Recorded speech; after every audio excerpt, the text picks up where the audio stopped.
have the bright field channel, and if bright field is the first one, then it's going to do an autofocus job on the bright field. Yeah. Does it make sense to make the autofocus in bright field? Is it?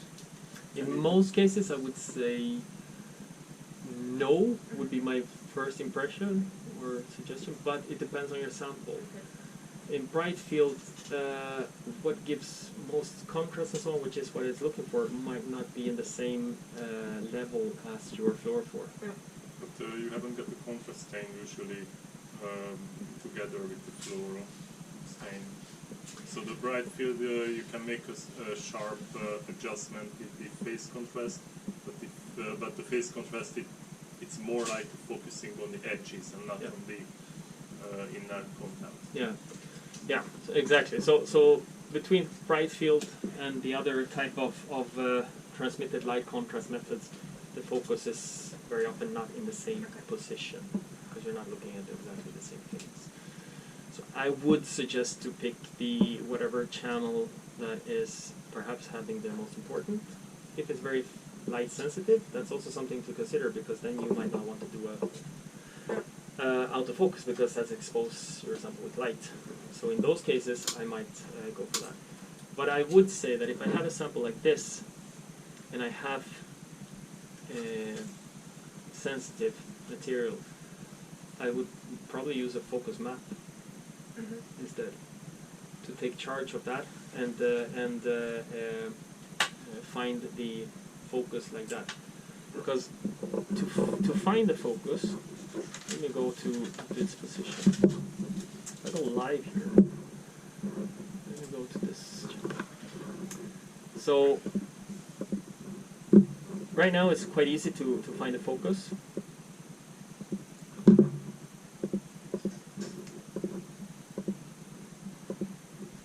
me see if I can force this up.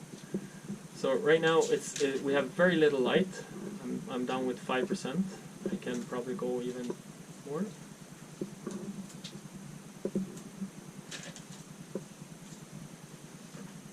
So even here, with very little light, I can probably still get the correct focus. So if I have something that is very sensitive, I can, if I do it manually, I can find the focus. Also, the computer would be able to find this focus much easier. So that would mean that if I had... So on this system is lacking one function that you can have on DMI8 like this. That's a function that makes the whole system go even faster. It was something that was not really crucial at this point. It might be something you upgrade with in the future. It's a very simple upgrade. And it's called Synapse. And if you have Synapse, the autofocus is actually getting more functions. In that case, the autofocus would be a separate channel that you have full control over. So you could actually set that up so that if you set up the autofocus channel, you can set that up with very little light, very short exposure, so it goes fast and so on. But it's still enough for the algorithm to actually find the correct focus. So that gives you a little more. I think that if you're working a lot with this and if it's something important, such an upgrade could be very helpful for you. And that's not a very difficult upgrade. But in this case, since we are locked to always doing the autofocus while running an experiment, the first channel, then with the sensitive sample, I would probably go in and do it by hand with an autofocus map, where I can really go down and save my sample and just find it. If you have a sample where you also know what your bright field looks like. I had a user I was working with last week, and she wanted to use the bright field to set the focus, but she wanted to capture fluorescence. But she also knew how her cells looked when the fluorescence was in focus. So she could focus it so it didn't look, in my eyes, wasn't the sharpest, most focused position. But that's when she knew that then the fluorescence is focused, then it worked. So you can absolutely do that. So, but then it will only work when you do it manually, because the computer would find a different focus position. Okay, so that is a lot about focus and autofocus stuff. Sounds good. When doing all of this, we can of course remove this, and I will set this back to green.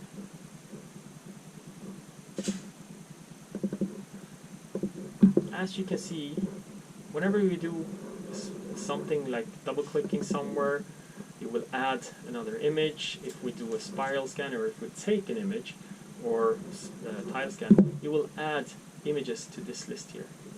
Anything that is preview is just stuff that we have under this preview. There are several different previews, but all of those are stuff that we've done as a spiral scan or just double-clicking somewhere and so on. So none of those images will be saved when we close this session of LSX. But we also have stuff that is called series. And series, that's what we captured. Those also show up here, so we can remove them. Let's see if we can find a series that...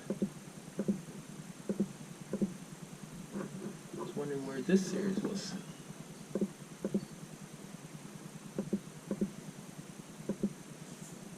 Okay, can't remove it. So we can view or remove, like just visually take something away to see less, but we can also actually remove previews that we've done.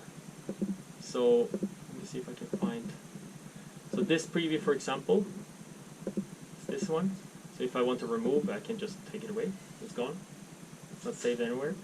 I can also remove a series. So this series here, I can remove that one. But if I remove a series, it just removes it from this overview. It doesn't delete that data. It's just, this is just displaying what I have here. Preview, it's not saved. If you take it away, it's gone. If you want to, for some reason, save this overview, you can, but you go into, you have to click here. And then you give it a name, and it saves whatever you're looking at here. But if you want to save data, it's better to actually take an image, save it like that. You also have the possibility to go in to each preview here. Let me see if I can get, so this is the big preview that we did. I can click on this little guy, and I can go in here and adjust the contrast of that specific preview with both color and contrast to see it better. So that's something that you have the option of doing. All of that is just to help you to see where you are and navigate and so on. But that possibility is there.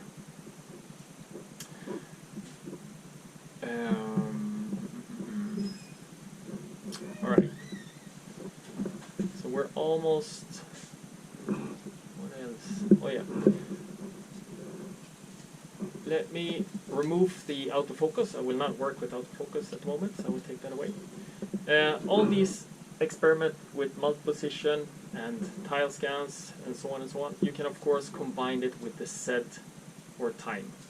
Clicking on Z, I activate it, and again I'm getting the tool only when I need it, and here it is. It looks very similar. It's almost identical to what we saw before. It's slightly different, but more or less identical. So again, you have the beginning and end. You would set it up the same way. I can zoom in to the stage position. I could go live. I don't see anything, but I can rescale it to see if I can see something. You see here? I'm not in focus at all. Oh yeah, I still have this one. Let's go there. So just as before, I can go to the top, go begin, the bottom, see end. I have my stack. I have the beginning, the end, where I am right now, the set size. I can drag this into the middle if I want, and I can go through my set stack. System optimized, number of sets, set size. So it's all there. One additional thing that you have is here, same set stack for all regions. So when you do different regions in Navigator, all the regions, all the images have to have the same settings when it comes to the number of channels, the exposure time and all that. They are all identical. Except for one thing that you can change per region, and that's the set stack. You can have different sizes of the set stack in different parts of the image if you want. So this one, if it's like this, then it will be the same in all regions. So I will just click a few. So that will do the same set stack. But if I untick this little button came up, redefine stack. See how button disappears, but if it's there.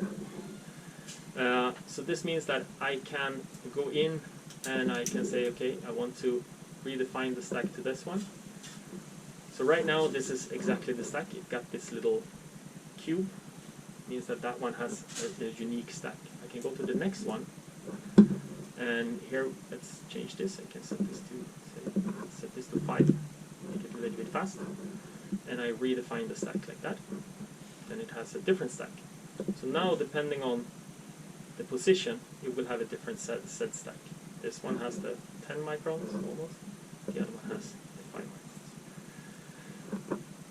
So the set stack size is the only thing that can differ between different regions. Otherwise, everything else would be identical. Alright? But my main point here was that you can add said dimension to these experiments very, very easily. But if I use a focus map, for example, then the Z stack will be automatically changed between. Yes. Okay. So the focus map will always point to the point of focus, which will always be the middle of the stack. Okay. And then it will be adjusted. Yeah. Okay. So as the focus map is interpolated between these positions, the set stack will also go like this. And if you're using autofocus, it's the same thing there. Like if you do an autofocus job here, finds the focus there. The set stack will be symmetrical around it. Goes to the next place, do a focus job, finds the focus there, it will be symmetrical around there. Okay, so remove that, and sorry, I will take that away, and time the same thing there. If you want to run a time series, you can do that too, and the tools are the same. Consider that if you do a lot of different position or a big tile scan, that will take time. So you might not get a super high frame rate, but normally that's maybe what you want to do if you do a time over many positions. All right.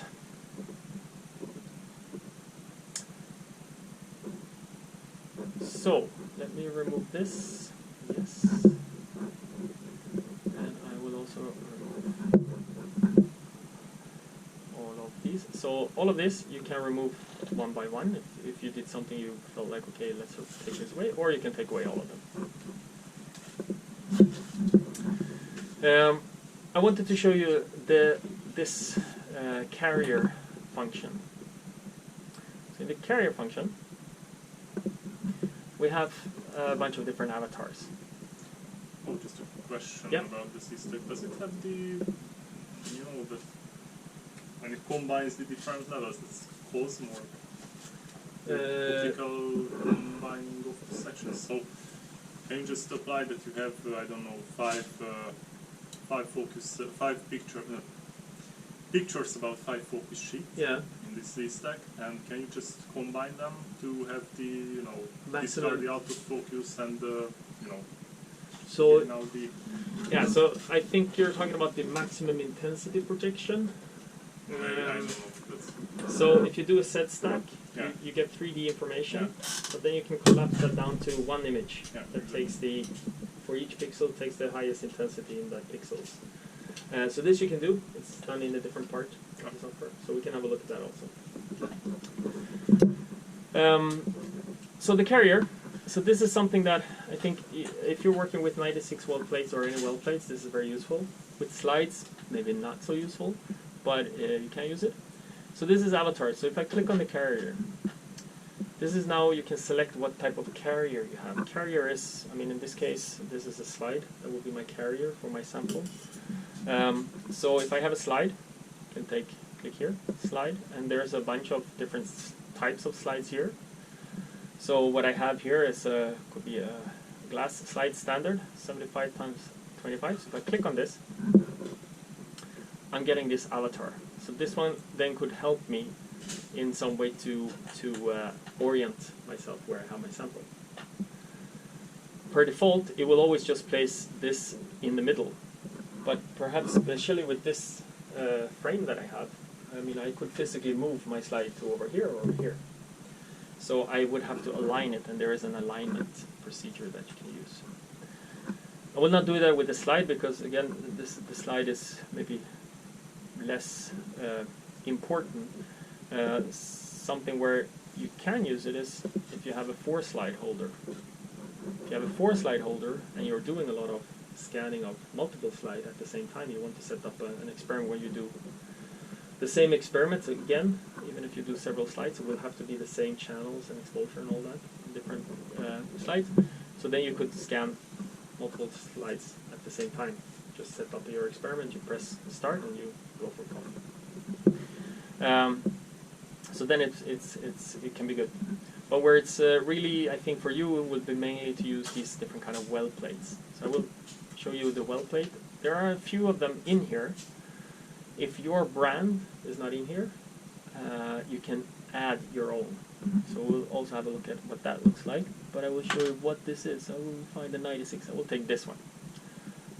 Clicking on that, I'm getting my 96 well plate here. And now, what I can do is I can pick which wells I want to image. Here, I can do multiple by holding the control.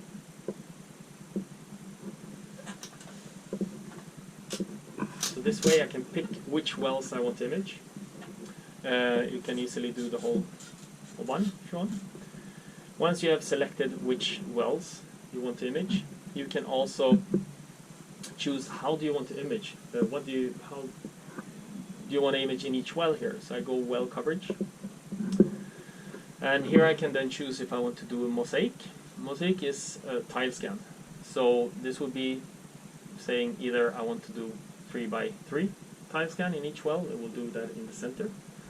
Or I can say I want to image so that I have say 50% of each well I want to have image. And if I go OK, it will then add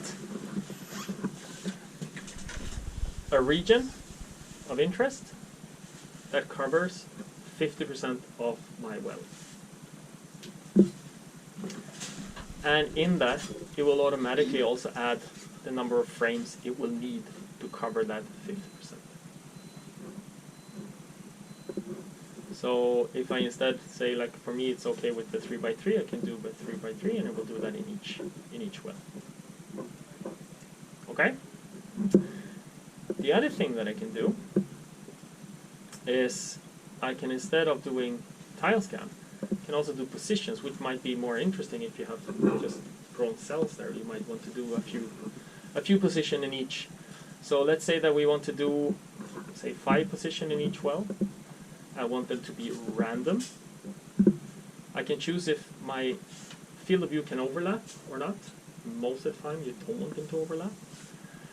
And also if I want to have the same pattern in each well, or if I want each well to have a unique or different pattern. It's up to me to choose. I can also set the bias if I want these to be a little bit more biased towards the center, which might not be a bad idea with well plates. Sometimes when you get towards the edges you have edge effects, so you might want to put it a little bit more towards the center, or in some cases you want to put it a little bit, or image a little bit more biased towards the edge. And we can say OK. So now it puts 5 randomly distributed field of views in all of these. You can absolutely go in and you can select one and you can move that around if you want. There is a reason for it. And you can also see here that you have the task list now is helping you to identify. So row A, well 1, is these ones. So when you capture this, the naming will also be according to the well. So all the images that is taken in well A1 will have that name also. So you will be able to find where they are from. New in this release is also that you can set focus points. So if I set focus points here, it will then add as many focus points per well, or like in this case I selected this whole thing, but if I didn't have all of them, Now I took 3. Maybe 1 is enough. Maybe 2 you want or something. But it adds that automatically. You can also, of course, not use the set focus point there, and instead you can just use this tool here. Now I first probably to remove all the ones that was set automatically, and you can also just set. I mean, if this is a perfectly flat dish, this could be enough. Most likely you will need a few more. But yeah. Okay. You follow this part? Does it look But here, straightforward? then I have to set the focus before, right? Or With the here focus at map, the- yeah, focus map is setting it before. Okay, but at the navigator, not in the previous. So here I can set everything here at Yeah. the navigator, Yeah, right? yeah. So I don't have to use the. The default interface? yes. No, you can set everything here. So Okay. when you are in here, we can just go to, I will click on this to move, because right now I don't know where my state's position here is. So I can move quickly to that by clicking here. Ah, there I am. So if I go live here, I will see my sample, and I can easily adjust in here the exposure time of the camera if I want to. Let me see here. I think I have remove that one. So I can adjust the exposure time. I can also adjust the intensity of the light. So I can set things up also here. Absolutely.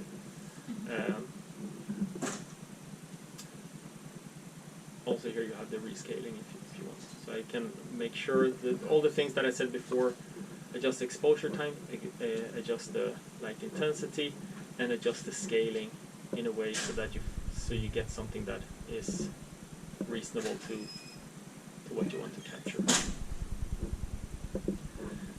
So that's absolutely possible to do here, and it has been getting better since Navigator was first released.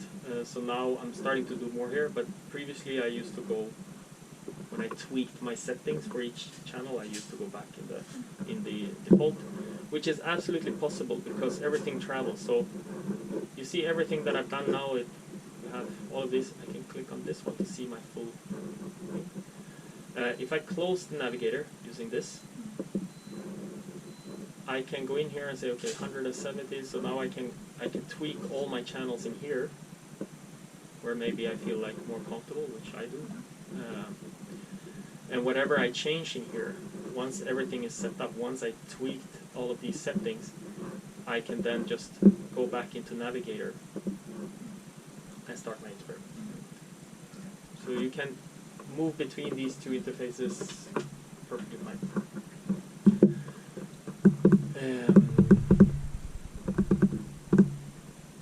Okay, so that's the carriers that are in here.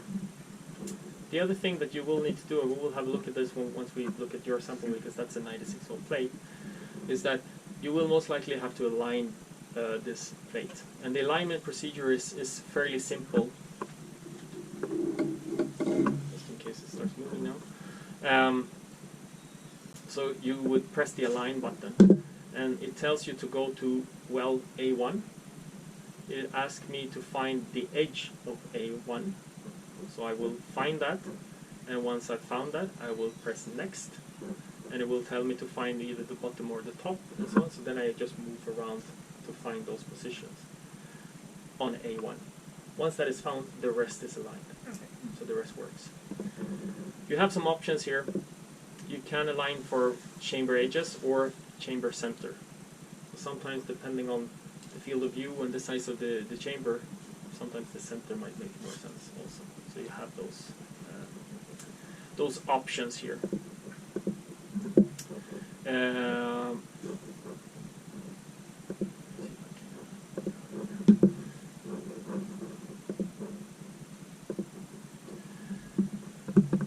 So I guess when we use one of the already saved plates which are there, like everything is set, the space in between the wells and everything. Yeah. What if we have to add one? Yes, that's what we're going to do right now. Okay. So, I mean, it is important that you have the correct measures, otherwise this will not work at all.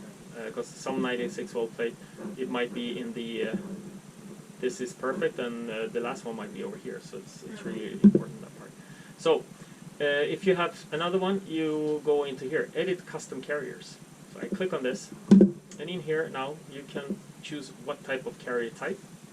So you can add a slide or anything, but we go into well plate. In here you would say my chamber shape is round. Number of chambers, 12 by 8. Let's go with that. The carrier size, horizontal, vertical, chamber size, chamber distance, and offset. All of these data is typically available from the manufacturer of your plate. So you find that on websites or something like that. So then you just plug that in here, and that then is fine. And once you have that, you just go save as. You call it something that makes sense, the plate and the number of wells typically, and that's it. And then that would be available.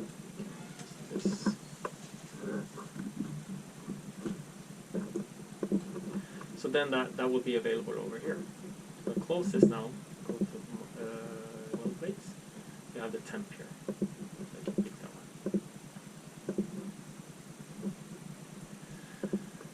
one. And of course, once you don't want it anymore, you can remove it just like that. All right. And you also, of course, 24. Let me remove all of these.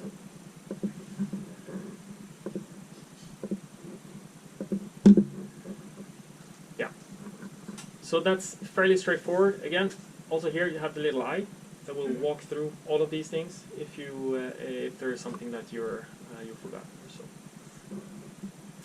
But yes, for weld plates, I find this quite useful, especially for setting up. So you get a little bit of semi-automatic workflow to quickly set things up. And of course, if you are working with a 96 volt plate, oh, that was a different one, and you have done something that you so now I'm on the 5x objective, and in this 96 volt plate, then I can fit 5 of them. So let me do that again with the 40x. So you can also see that this is also, of course, following. So if I change now to the 20x, these will be bigger, but at that point they may also overlap. So once you set the number, it's good that you are on the objective that you want to capture, actually. So if you have done this, and you know that, okay, I'm gonna want to do this experiment more times, and perhaps you've added also a few of these focus points in here, you can right click in here, and you have a few things here. Save experiment. So I can save this experiment. So this will save a navigator experiment settings file, and that will then have everything that is in this. It has the weld plate, has the channels and all the settings. So then you can quickly load that again. Likely, when you've loaded it, redo the focus map with the new plate that is in there, and then you're good to go. So this is a way to quickly go from arriving here, putting your plate, loading this up, finding focus with the focus map, for example.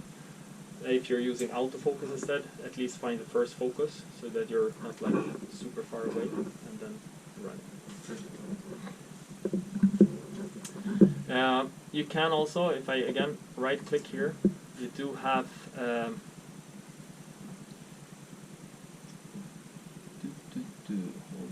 there's a few different, you can see that you have a few different options here. Ah yeah, there was here, I think.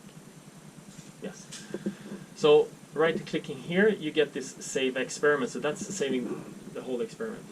In some cases you might have something where you just want to save the regions. I'm going to use the same sample carrier, but my experiment might be very different. You can also right click here and then save and load regions. So you can save these regions, so that will just save the regions, not the experiment, the full experiment. You can save that together with the focus map if that's something that you need. So you have those options also. And a bunch of other options. You will see it if you right click, and if you want to explore what they do. I mean, most of the time they are quite well described also. Yes? And it always gives us the time, how long it's gonna take, right? Is it Yes. fairly accurate, or? Depends. Okay. It's not always. I think that the bigger the experiment, I have a feeling the more wrong it might be. Okay. So I'm not really sure. I never tested it. Mm-hmm. It would be interesting to hear if you're gonna test it and just make it have a look at that. That would be interesting to hear how accurate it is for you. Okay, I will remove all of this, and I will remove this, and I will show you one more thing that you can do. Let me just restart the...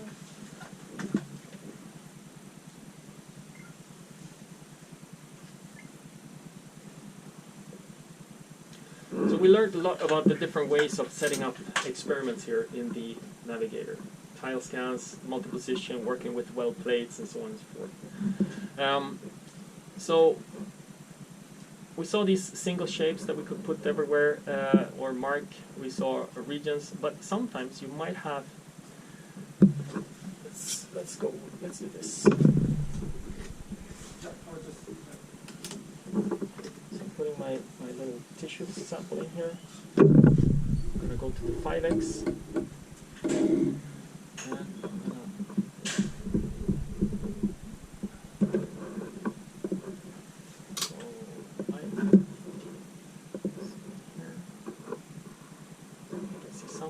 Click on this to auto range. Yeah, then we have something. Just find that there. And I will start by doing a spiral scan here.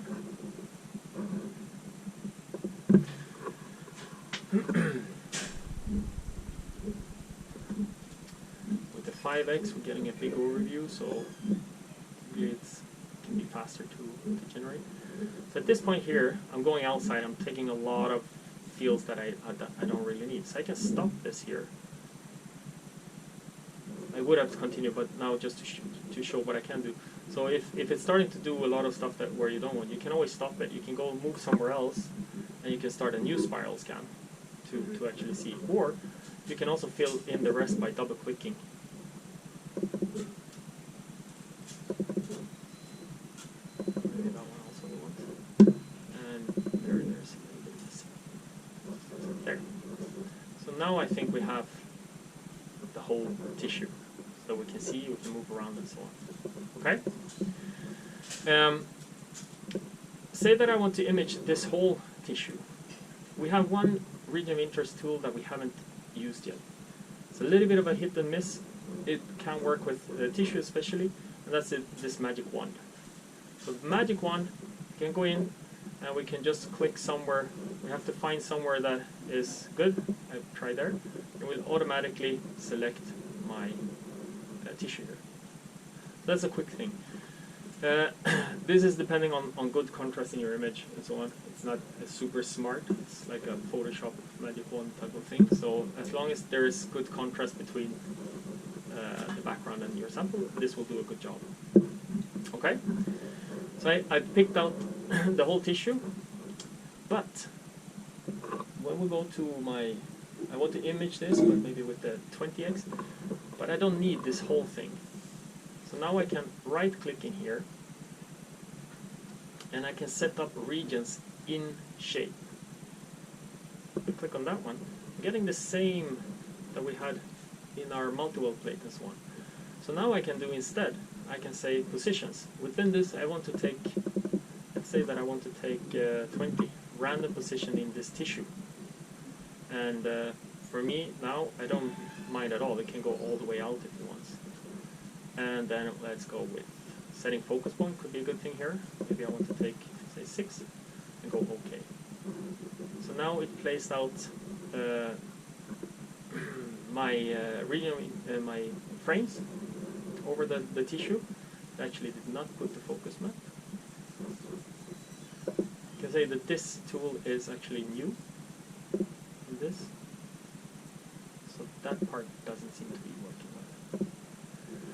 But this is the point that I wanted to show. randomly put within a region of interest. You can also take and put multi-position.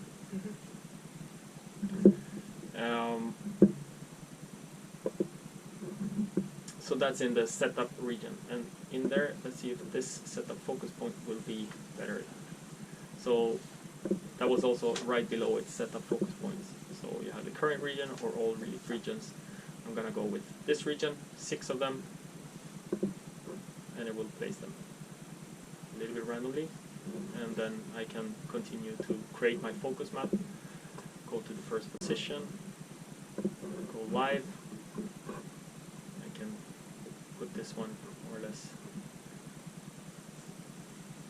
focus. I have a position to start with, and then I can set this and find the remaining with the autofocus, for example.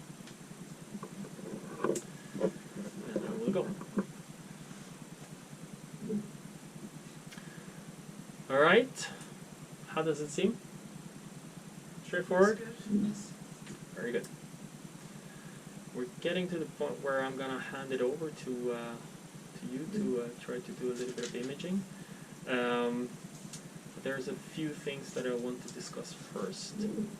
We're gonna look at the, oh yeah, we haven't looked at the mosaic merge yet, so we'll have a look at that. We can do that with this sample actually. Remove this. Just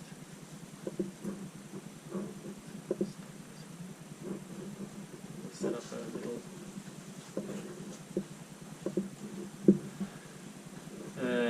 little region of interest. I will remove some of these. So again, this one is not really really labeled with anything, so we won't create a really nice one. But we'll do this anyway.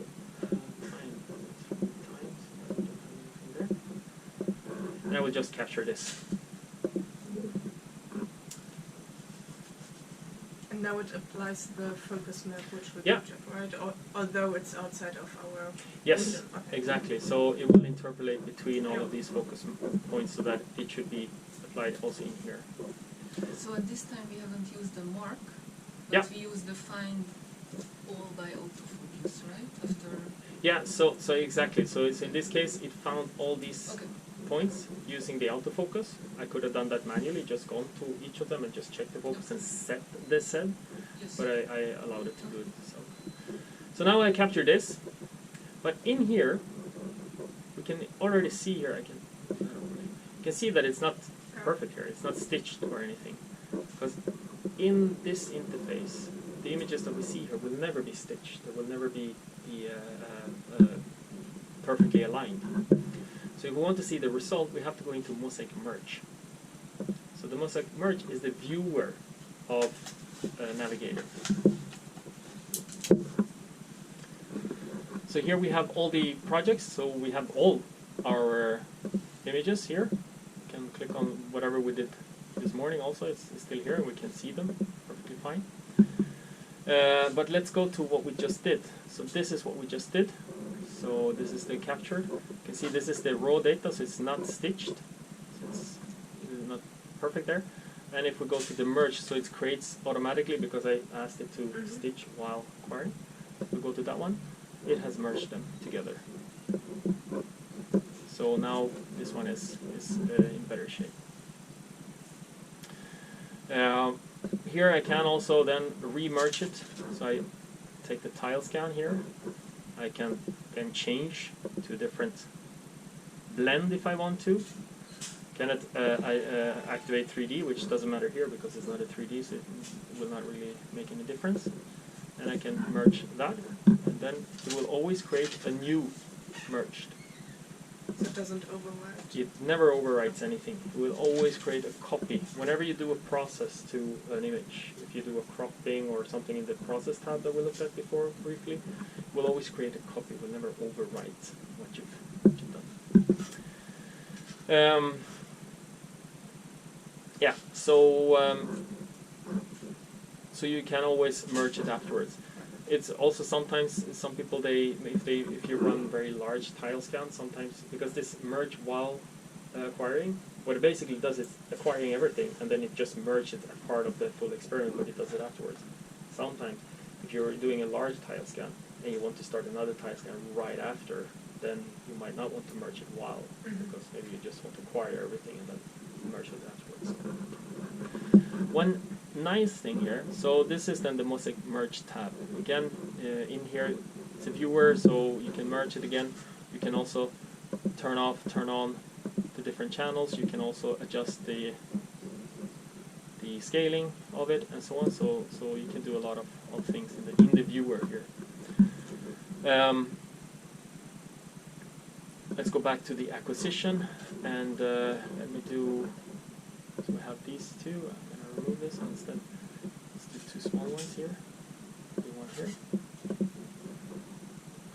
Here. And we can do another one here. So sometimes if you have, so now I have two of them. I will start this one also. Sometimes you have a tissue or a sample where there might not be a lot of interest between these two regions, but there is still some type of interest, like how they are related to each other. That would be maybe more often in a tissue or something like that. So if we go here and we have a look at this, this is region 7, region 8, and here we have the region 7 merged, region 8 merged. But if I take these two and I mark them both, I will see the relative distance and where they were in relation to each other. And I can now merge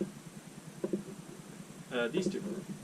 So if I merge it like this, I'm getting this image.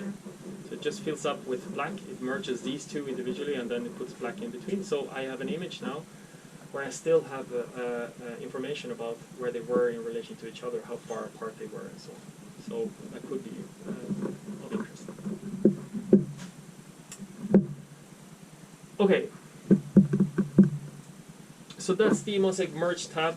It's not very complicated, but just to remember that after in here you will only see the images next to each other, and you would have to go into Mosaic Merge to see the results.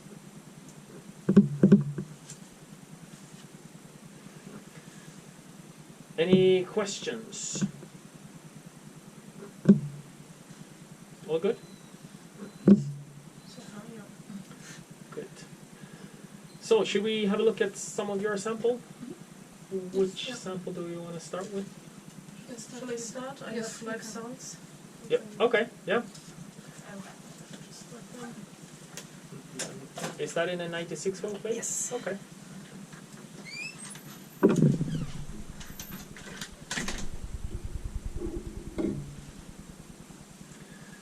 So with the 96 volt plate, we then need to use this insert. So if we change that, simply take this one and then just lift it up, pop it out. And this one, just as I did before, start from one side and then slide it back to the opposite position.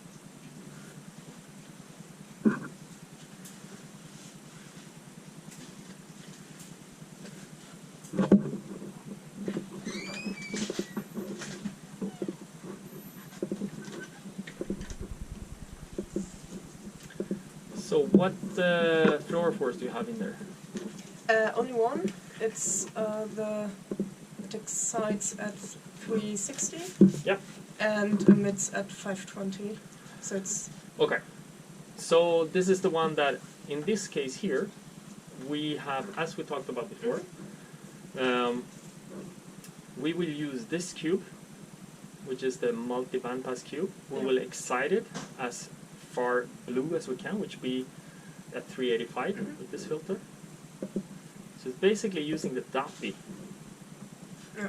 And because it's a multi-bandpass cube, even though we excite there, we'll also see the emission between 506, 532, 578, 610, and so on and so forth. Yeah. So this one should work. At least it worked in the during the demo there. So we'll test that. okay, cool. So I will start Yep. a little bit, and then we'll hand it over. So where do you have your sample? It's basically here in this area. Okay. So A1 to Yeah. D3.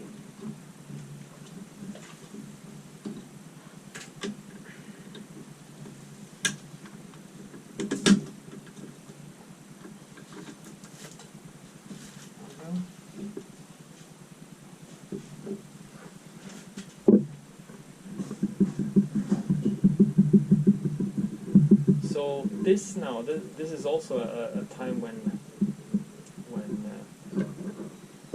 if you would add this in here, let's take just one random here.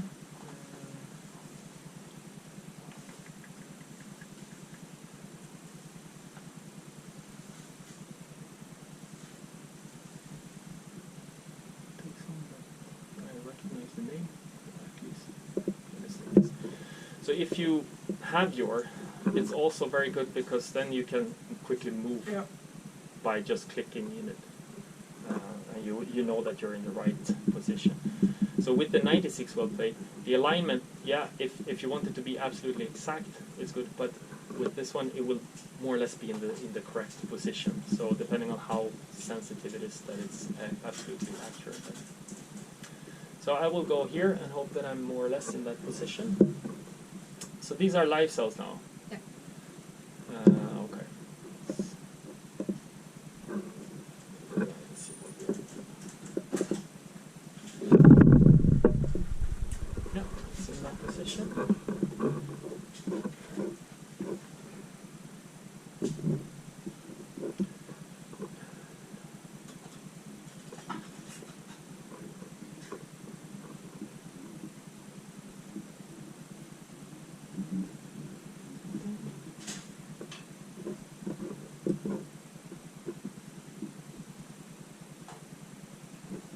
Okay. Yep. So we're in that right position now. We'll go to 20x will not work, and actually I'm not getting fast even. So let's see. So then we have another thing to consider here when going.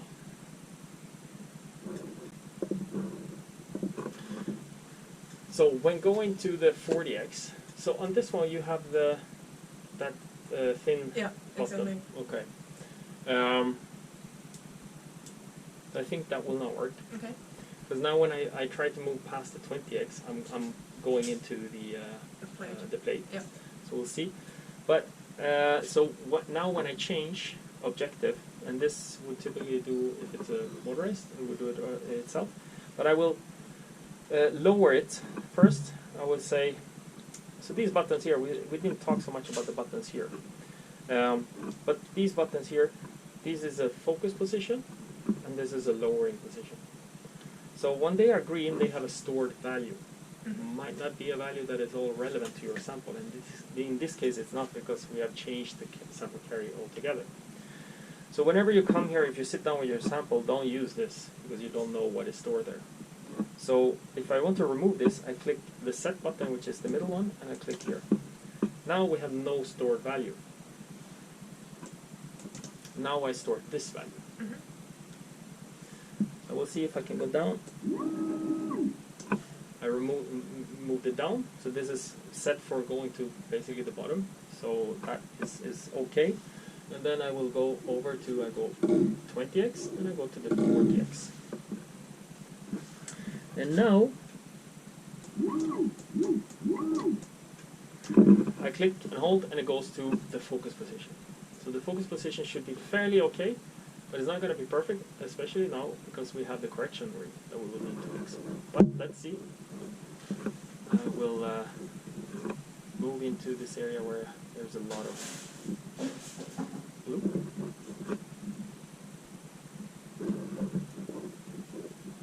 And we'll see.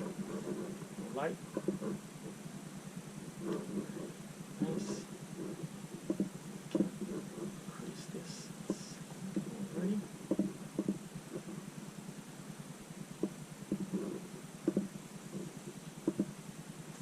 You see, this is very, very bright. Yeah. These ones. This is a No, it's a probe which just releases a filter after activation. So this is actually then a fluorophore that it precipitates, Yeah. right? Exactly. So when we're looking at a precipitate, typically those kind of things, which is a solid, is very bright very often. So this is a very bright color. So here we go. Now I will check the color, and I will change the color and see if I can see that way. Worse. I'm starting to move now towards a thicker, and I'm getting better contrast, right? Yeah. And now I move past it. Going back, so somewhere around here.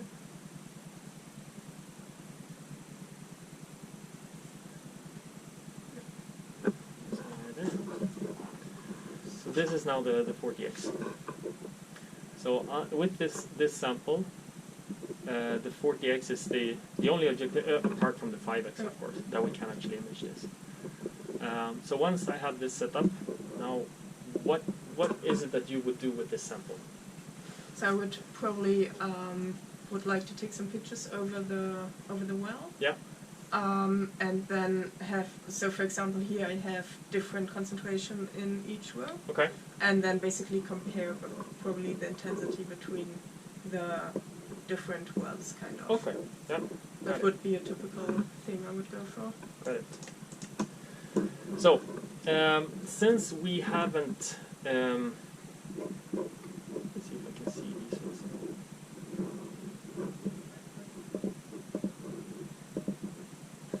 Guess I will have a quick look.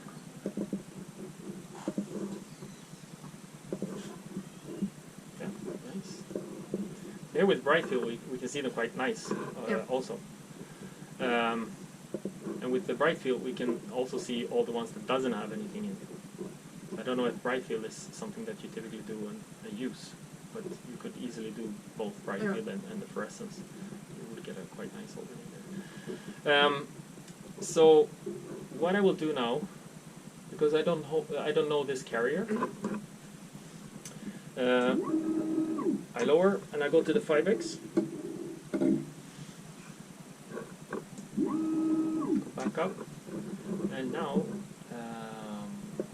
just using bright field, I will just see if I can basically do like this. We said that it was roughly these ones, right? Yeah.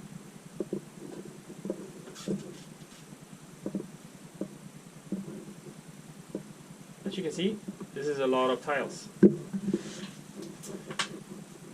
So I just want to get a sense, so I will decrease this. Now we can go to negative.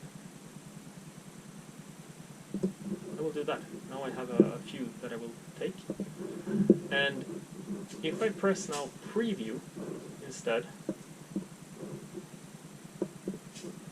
with the preview, it will not capture both, it will just do whatever channel I have. So I will press preview and just hopefully fairly quickly go through this and get us a sense of the Where the wells are. where the wells are. So this is also an option that you can use for getting an idea of where you want to image, basically. And this could even go even faster if you would have a even lower magnification objective.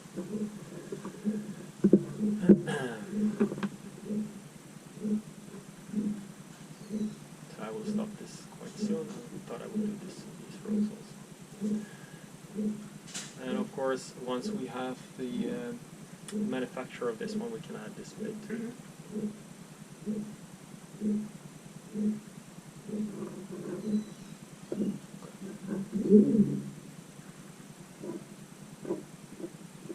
So this could allow me to more or less draw some circle. Let's say something like there, basically.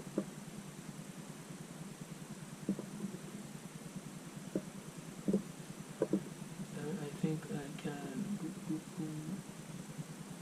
And if you, so you would do some random stuff in there, yeah. No, I don't have to capture all of that. Yeah.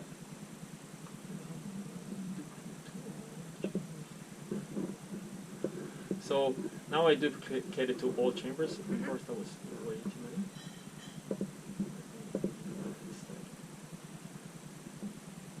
Yes, I will do this. I will use this faulty one. I will do. It was these ones, right? Yeah. And not the 4, only 1, 2, 3. Okay. So we let can me save actually some. save some time, and we do these 4. These 3 Yep. in the top there. And I will do a few different regions. A few different. How many would you do in each well? Maybe 9 or something? Yeah. With the 40x? Yeah. Yeah, maybe 9. Can do a 9. Random. Yeah. A Rather to the center. little bit more towards the Yeah. center. We drag it over there, and we go OK. So now we can zoom in here. Of course, I made a mistake because I'm on the 5x still.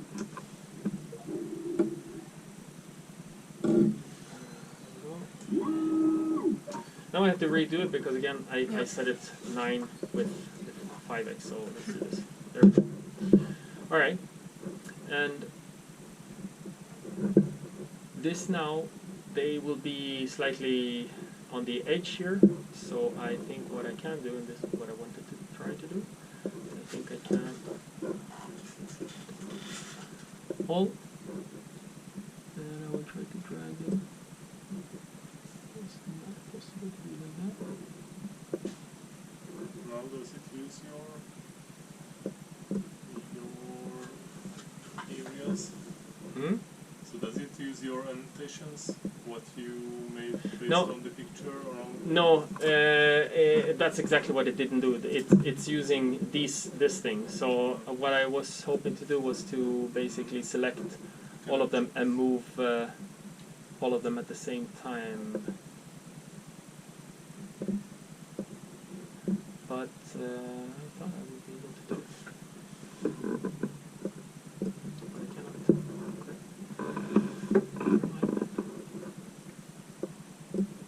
I will just move these down. So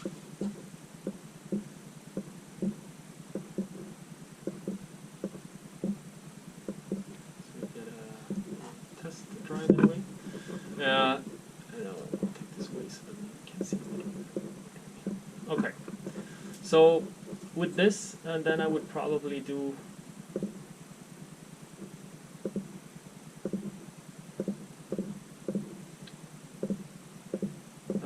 focus. Yeah. How many you would need, it would be very different. So what I will do is like that. I will open the focus map, go to the first position, go live, and I will go to also activate this.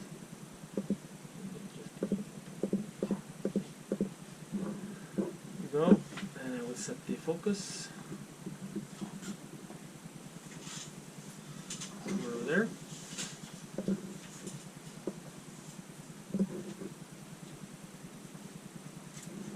Good. And then I would just find my autofocus levers. Let's see.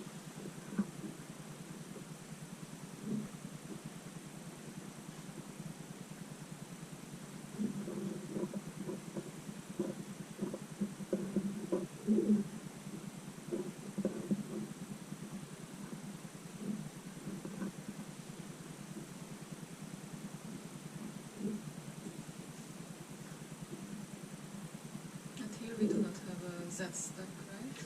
No, we're not doing a set stack at the moment. I don't know if that's something you typically do. I No. would assume.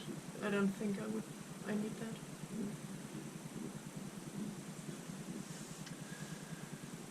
Alright, so it's all done, and now comes also the selection. I mean, if you wanted to do a bright field or not, I can take it away for now. So we're just gonna do this the same. So we can just start this. We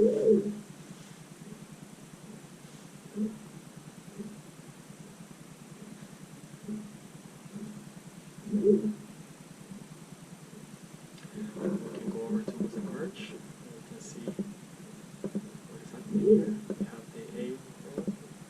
See how they are increasing. I think at the end we can, okay, we are actually oversaturating. Yeah. So that's also something. So when you know which you're expecting to be highest, I would start there and set the exposure time Okay. accordingly, especially with these that are so bright. So now we have A1 and we have the 9 different ones here. I think that perhaps no one was in that one. So here it seems like there might be slightly less. So and here we are also quite right. You can see that. Yeah. Okay, we're still within. They are not overexposed in this one, but it seems like the first one is brighter than the others. I don't know if that's what you expected, but because here they are overexposed. Actually. So I would probably go into there and set it up. But yeah, so that's more or less how you can do. And of course, when you do it randomly, you can end up with frames with nothing in it. Yeah. So that could also be one way of doing this is to basically use the 5x to do a quick overview or so to manually pick places that you want to image. Yeah. But that's also, I mean, as soon as you manually, then you might bias this one. Exactly. I mean, that's the nice part about randomization, right? Yeah, that you exactly. don't put your own bias in it. So you could, and then, I mean, it depends on how many cells you need. Mm-hmm. So if you realize, okay, so they are quite sparsely populated, so maybe you need 15. I mean, the time it takes to take it, and if there's no data, so you could easily take more. And then I would also, when I look at these some of these, they seem that maybe they could, okay, these are, but they could probably benefit from actually a set stack. I think that these are not perfectly in focus here. Yeah.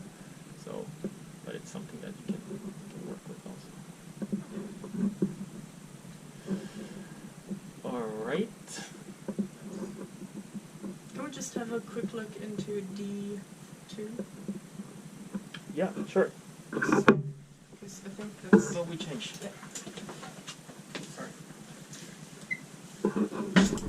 So you can, to a certain degree, use the template as it is, but you probably have to adjust it a little bit.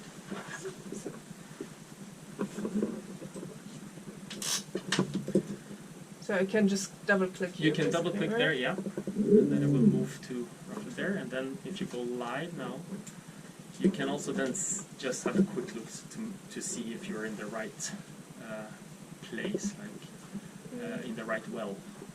If you can see the light now. So now you just start by setting the focus.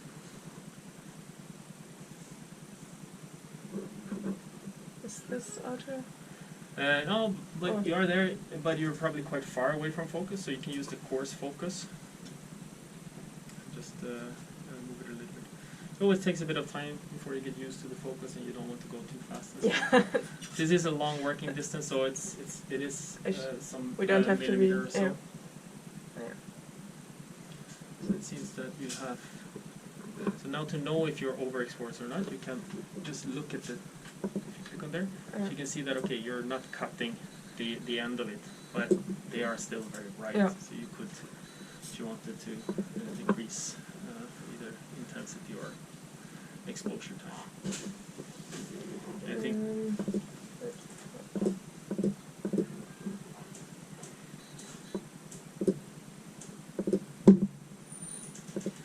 So with that one, you can either drag it or you can also write. Just click in there. You can also type in the exposure time you want.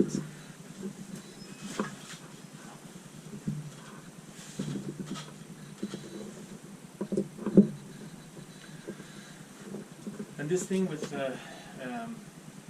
this type of camera that we have here that has such a wide dynamic range is also very beneficial for doing these kind of experiments, because if you are expecting to measure a series of samples where you have in some very bright signals and in some very dim signals, if you have a camera with a pretty bad dynamic range, you might be able to capture the very bright ones, but the dark ones will be too dark.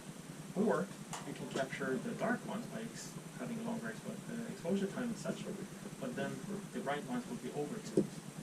With something with a camera like this, you have a better possibility to actually capture both and have enough information both in the high end of the intensities as in the low end to be able to quantify everything and get more data.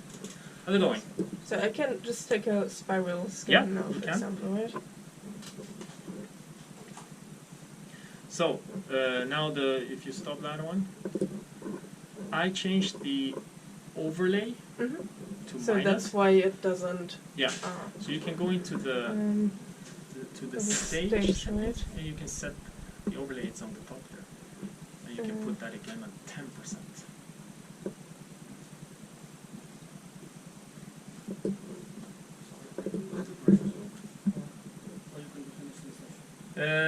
I think we can maybe take a break in about 10 minutes. Is that good? Yeah, because I want to change the battery. Ah, okay. Yeah. Okay. So now what you can do, if you want to get rid, you can also click on the mother there to get rid of all the old ones, and if you do that there too, the one before. Okay. And here now, if you don't have anything, you won't see anything. If you click on that little arrow there, here you see the individual previews. Mm. So if you click, you can even take away that last 10 ones.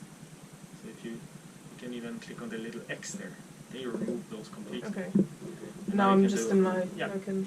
Now we can do a spiral scan there. Oh yeah. And this will go until you say, that's Yeah. all I need. And these kind of things, especially with your sample, you could easily do this with the 5x and Yeah. cover the whole thing. And if you see. In this period, you would have probably done the whole well. Yeah. And now if I would see, I could just go here, for example. Yeah. If you want to zoom in and get that one, good. You can click on that little This button one. and it just blows that up. And yeah. So if you go live now, you can also see if you still have very bright signals there. So it might be. So in Navigator, in this view, we don't have this over underexposure button yet. Maybe in the future, who knows. This is one of the interfaces, one of the part of the software where we typically see new features with every release since it was released. So maybe at some point. So, but I could, for example.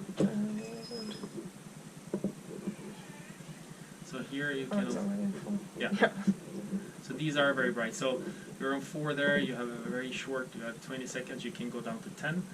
I would probably not go down below 10 normally, because once you start going to very short exposure time, you're also introducing other things that can increase the quality. So I would try to stay between 10 and 20 at the low end, and then decrease the power of the LED. And when you start to get below 5%, then maybe I would start using that that thing in the fluorescence axis actually.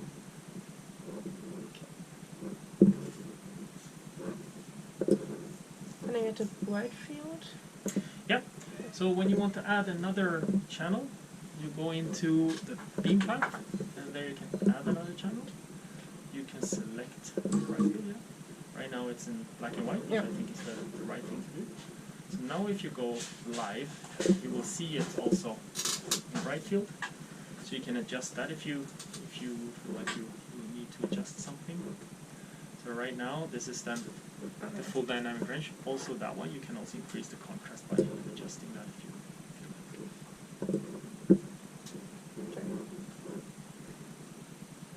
Dead. Huh? They're dead. They are dead, yeah. Yeah, these ones they don't look too happy, huh? Yeah. Too much crystals in them.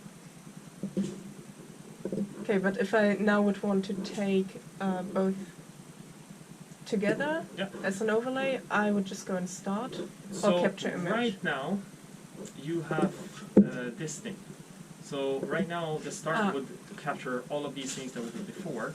Because I still have up here my. Yeah, all of that. Yeah. It will start all of that. So when you're done, you can also then remove this by just clicking on that. now if you click start, I don't think actually anything will happen because there is no task list. Well, it did do something. Okay, I would stop that.